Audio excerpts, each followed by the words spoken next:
I'm Heather. I'm Nicole. I'm Danica. And I'm Katie. Katie. Okay. Katie. That's not awkward. Alright, so this week we're going to do our cultural differences. Take part 2. Take 2. Part 2. Video 2. Second edition. Video do. Yeah. We have a saying in our house, and it goes, if it's brown, flush it down, and if it's yellow, let it mellow. But that raises the question of, when do you flush the toilet? And our bathroom has a certain smell now because we haven't flushed in a while. And tonight when we got back, I don't know who it was, but It was me. it was you. You walked in there and it was just a little smelly, and maybe the color was just A little dark. a little dark, which I don't know if we're not drinking enough water, but I think Nicole might have said something about saving water, but it's not worth saving water if We're gonna it get smells. sick from And the so we want to try to save water, but I think we just need to flush the toilet because it kind of reeks. So if it's yellow, let it mellow, but if it smells, just flush it down. So that's our bathroom situation.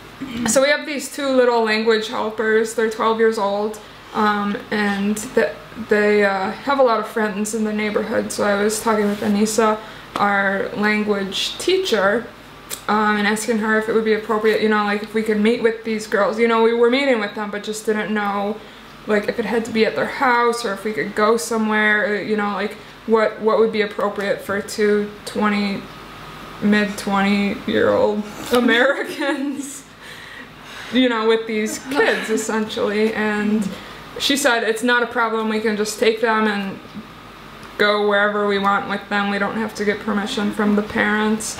The kids are outside playing anyways, so it doesn't matter if we go to like an open field or backyard or wherever we can find, and it's okay that we don't get permission. And I was just thinking, if I did that back in the States, I would be arrested and probably put into jail.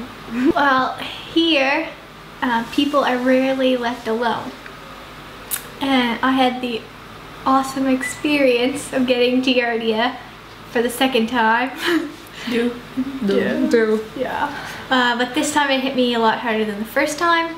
And I was extremely sick. And so I was just laying in bed, and I didn't really mind being alone because all I was doing was sleeping or throwing up. So it didn't really matter. The girls had gone to prayer, and I was sleeping, and the Marianne, our landlady, comes up, and she's like upset that the girls had left. And she was like, "You're here alone? You're sick." Oh, and she was like, "What's wrong with those girls?" And she was going on and on.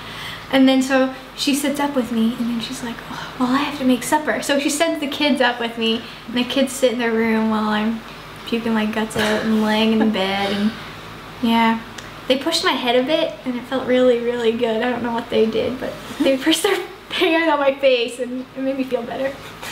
And then finally the girls came home, and all was well. So another part of the culture is the trash. Well, first of all, they don't have dumpsters here. It's just easier because they burn it, so they just have these piles designated as dumping areas. But then people also just throw trash wherever they are. So we were with the girls, Nicole and I were, and we were going through some lessons. And Our little friends, not these girls. Yes, the little friends.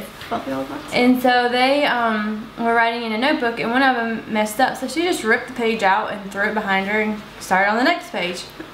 And I'm just not comfortable with throwing pieces of trash randomly, and they also brought us snacks and just left the trash there.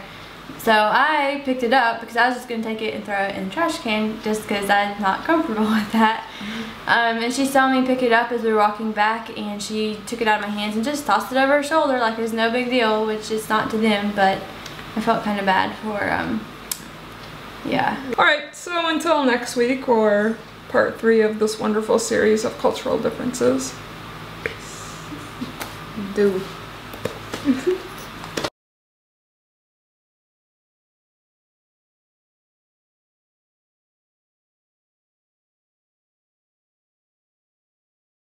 Now, are we all looking seriously at the camera? Well, Nicole is, and Well, if I look seriously, then I look pretty serious all the time in front of the camera. Danica does too.